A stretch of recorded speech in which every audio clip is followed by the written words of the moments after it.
Good morning, my dear students. Students, let's start our English class. But before that, join your hands and recite the prayer. This is my desire to honor you, Lord, with all my heart. I worship you, I worship you.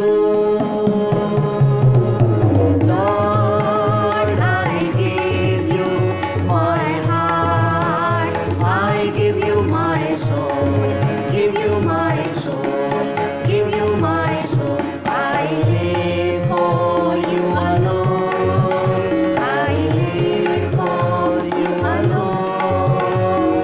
Every breath that I take, every moment I awake, have your way in me. Lord, I give you my heart, I give you my soul, give you my soul, give you my soul. Students, today we will start lesson number 13 of your grammar book given on page number 84 and the name of the chapter is conjunctions. हम क्या start करेंगे? Lesson number 13 करेंगे आपकी grammar book का जो page number 84 पर दिया हुआ है conjunctions. Before I tell you about conjunctions, look at these two sentences. He is intelligent, he is smart. वो एक बॉय के बारे में 2 सेंटेंसेस लिखे गए हैं कि वो इंटेलिजेंट है और स्मार्ट है. अब नीचे वाला सेंटेंस देखिए. He is intelligent and smart. अब उस बॉय की दोनों क्वालिटीज़ को 2 सेंटेंसेस के बजाय एक ही सेंटेंस में कैसे कवर किया हमने? एंड लगाकर. He is intelligent and smart. ऐसे ही एक और देखिए. I will eat banana, I will eat orange. अब 2 सेंटेंसेस हैं, इसको कैसे 1 में कन्वर्ट किया? आई विल ईट बनाना और ऑरेंज. अब इन दोनों सेंटेंसेस को हमने 2 सेंटेंस से 1 सेंटेंस में कन्वर्ट कर दिया ना. कैसे? एंड और का यूज़ करके, है ना. तो एंड और ने क्या काम किया? 2 सेंटेंसेस को लिंक कर दिया, है ना. It joined the 2 sentences together. ठीक है. तो ये दोनों क्या हो गए? ये कंजंक्शंस हो गई. ठीक है. तो कंजंक्शंस क्या हुई? Conjunctions are words used to link 2 words, clauses और सेंटेंसेस. कंजंक्शंस वो वर्ड्स होते हैं जो किस लिए यूज़ किए जाते हैं? 2 वर्ड्स को, 2 क्लॉजेज को या 2 सेंटेंसेस को ज्वाइन करने के लिए. अब एग्जाम्पल देखिए. He eats so much but doesn't gain weight. वो बहुत खाता है लेकिन फिर भी उसका वेट नहीं बढ़ता. तो इसको किसने ज्वाइन किया? बट ने ज्वाइन किया, है ना. बट इसमें कंजंक्शन का काम कर रही है ना कि वो बहुत खाता है बट लेकिन उसका वेट फिर भी नहीं बढ़ता. Granny can not knit much. Granny ज़्यादा स्वेटर नहीं बुन सकती. बिकॉज क्योंकि हर हैंड्स स्टार्ट पेनिंग. क्योंकि उसके हाथ दर्द करने लग जाते हैं. ठीक है. तो but and because are words that are linking 2 parts of the sentence together. तो इन दोनों ने क्या काम किया? सेंटेंसेस को ज्वाइन करने का काम किया. तो ये क्या हो गई? Therefore they are conjunctions. ठीक है. अब डिपेंड करता है कि सेंटेंस में कौन सी कंजंक्शन लगनी है. हम इसमें क्या सीखेंगे? कोऑर्डिनेटिंग कंजंक्शंस, सबऑर्डिनेटिंग कंजंक्शंस और कोरिलेटिव कंजंक्शंस. 3 तरह की कंजंक्शंस हम सीखेंगे. सबसे पहले आती हैं कोऑर्डिनेटिंग कंजंक्शंस, यानी कि कोऑर्डिनेशन जो बनाती हैं वो क्या होती हैं? कोऑर्डिनेटिंग. जैसे कि coordinating conjunctions are used to join two sentences together. ये किस लिए यूज़ की जाती हैं? टू सेंटेंसेस को जॉइन करने के लिए, जिसमें कौन सी आती हैं? एंड, और, बट, येट, नॉर। ये क्या हैं? कोऑर्डिनेटिंग कंजंक्शंस के एग्जाम्पल्स हैं। अब एंड किस लिए यूज़ होता है? And is used for addition, जब चीज़ों में एडिशन करना होता है। जैसे हमने फर्स्ट सेंटेंस में किया था ना, he is smart and active, तो हमने इंटेलिजेंट, स्मार्ट एंड इंटेलिजेंट को ऐड किया था ना, तो उसको हम क्या बोलेंगे? एडिशन के लिए हमने उसको एंड से ज्वाइन किया। और इज़ यूज फॉर अल्टरनेटिव। अब सेकंड सेंटेंस में अल्टरनेटिव था कि वो बनाना भी खा सकता है, ऑरेंज भी खा सकता है, तो उसमें क्या हुआ? और यूज़ किया है। बट और येट किस लिए यूज़ होते हैं? कंट्रास्ट के लिए, यानी कि उसने एक काम किया लेकिन फिर भी दूसरा काम नहीं हुआ। जैसे मैंने आपको एग्जाम्पल दिया ना, he eats so much but doesn't gain weight. बहुत खाता है लेकिन फिर भी उसका वेट नहीं बढ़ता। और नॉर किस लिए यूज़ होता है? नेगेटिव के लिए, जब हमें नहीं का यूज़ करना होता है, तो उसके लिए हम क्या यूज़ करते हैं? Conjunction nor. अब इसके एग्जाम्पल्स देखिए।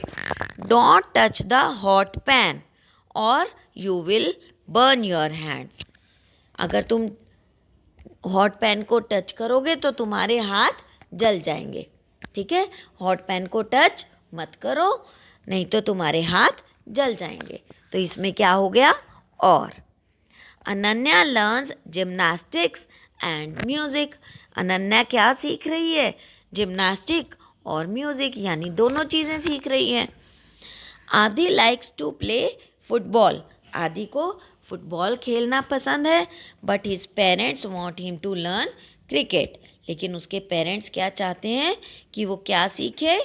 क्रिकेट सीखे, ठीक है?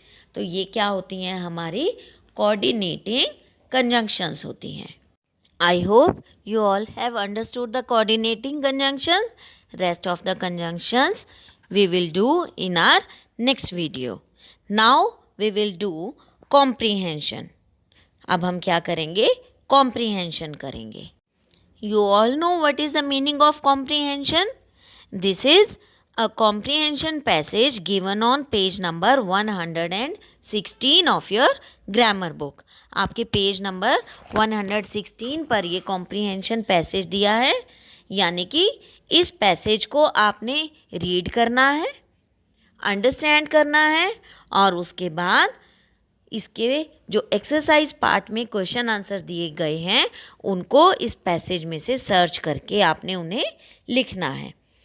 I will explain you each and every word of this passage and you will do the worksheet given on page number 116 and 117 by your own. आपने अपने आप उसके आंसर्स करने हैं। Let's start our comprehension passage. 25 years ago, 25 साल पहले, children in schools had not even heard of the word internet.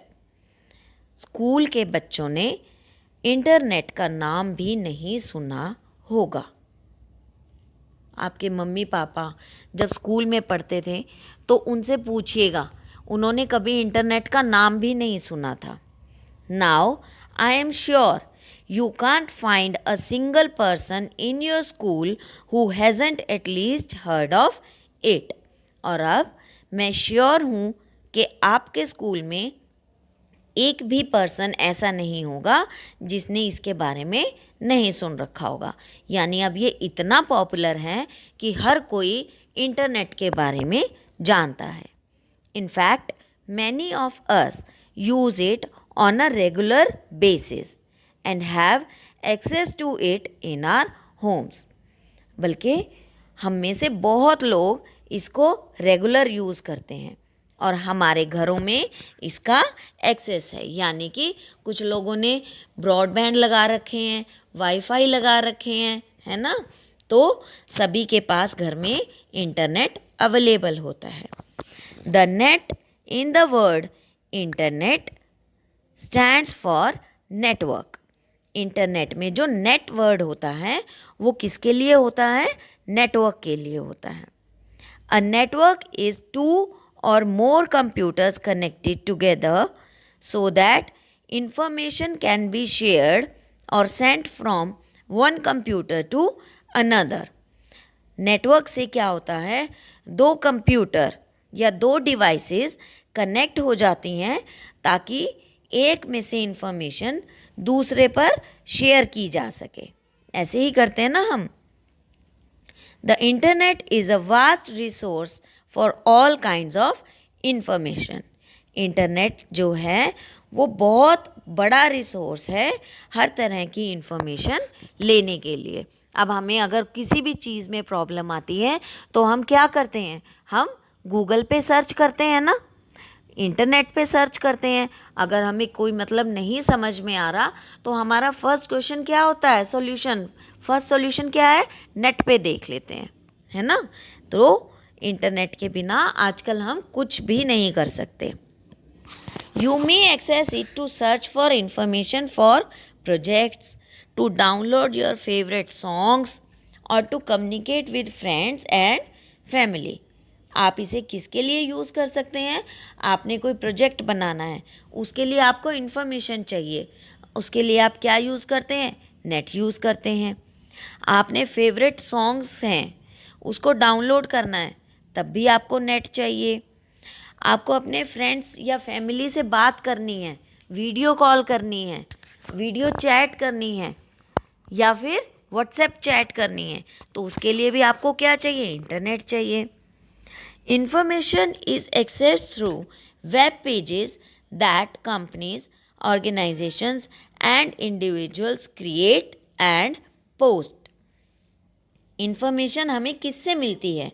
उन web pages से मिलते हैं जो कंपनीज, ऑर्गेनाइजेशंस या इंडिविजुअल्स क्रिएट करते हैं या पोस्ट करते हैं। It's a kind of a giant bulletin board that the whole world uses.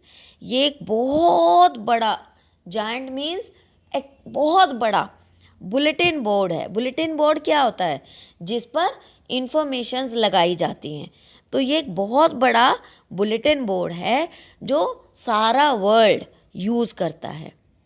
Since anyone can put anything on the internet, you also have to be careful and apply your mind along with a little common sense before you download or upload anything. अब internet पर कोई भी कुछ भी डाल सकता है ना। हम अपने वीडियोस अपलोड भी कर सकते हैं, हम अपने लिए कोई वीडियो डाउनलोड भी कर सकते हैं। तो आपको अपलोड या डाउनलोड करते टाइम बहुत केयरफुल होना चाहिए और अपने दिमाग का यूज़ करना चाहिए। अप्लाई योर माइंड, अपना दिमाग यूज़ करना चाहिए along with a little common sense कि आपके लिए क्या अच्छा है और क्या बुरा है। जो अच्छी चीज़ें हैं आपको वही डाउनलोड करनी चाहिए या वही अपलोड करनी चाहिए। जिन चीज़ों को जब गलत काम होता है, एक बार तो हम लोगों को अंदर से होता है ना कि ये काम गलत है, यानी गलत काम का हमें पता होता है कि ये काम गलत है। तो इंटरनेट यूज़ करते टाइम भी you have to be more careful and you have to apply your mind with common sense that whatever you are downloading or whatever you are uploading, is that right or not? क्या वो सही है या नहीं? तो आपको internet का use करते टाइम भी बहुत अलर्ट रहना चाहिए। ठीक है। I hope you all have understood the meaning of this passage. So, this is the exercise given on the same page. Few questions are there. The first one is give a suitable title to the passage. आपको इस passage को एक title देना है, एक नाम देना है। क्या नाम दे सकते हैं आप इस पैसेज को? ठीक है। सेकेंड, एब्रीवेशंस तो आप करते ही हैं, स्कूल में, क्लास में हमेशा करते हैं। तो you have to give the full forms of, इनकी फुल फॉर्म्स लिखनी है। Number 1, I am, it's, can't, hasn't. आपको बहुत अच्छे से पता है, इनको आपने लिखना है। Select from the passage the words similar in the meaning. अब जॉइंट वर्ड का आपने ऊपर से पैसेज में से सिमिलर मीनिंग का वर्ड ढूंढना है और यहाँ पर लिखना है। एंड सेकेंड इज इंटरैक्टिंग, तो आप उसके लिए ऊपर से वर्ड सर्च करेंगे और इसमें लिखेंगे। Fourth, the what does net stand for. Net का क्या मतलब है, इसमें बिल्कुल क्लियर दिया हुआ है। आप पैसेज को रीड करेंगे ना तो आपको इसका आंसर मिल जाएगा। Number 5, what are the uses of the internet. Internet के क्या क्या यूजेस होते हैं। And sixth one is why does one have to be careful while using the internet. Internet use करते टाइम हमें केयरफुल क्यों होना चाहिए, ये सब आप इसमें लिखेंगे और इसके आंसर्स मुझे सेंड करेंगे। ठीक है, take care of yourself. Thank you dear students.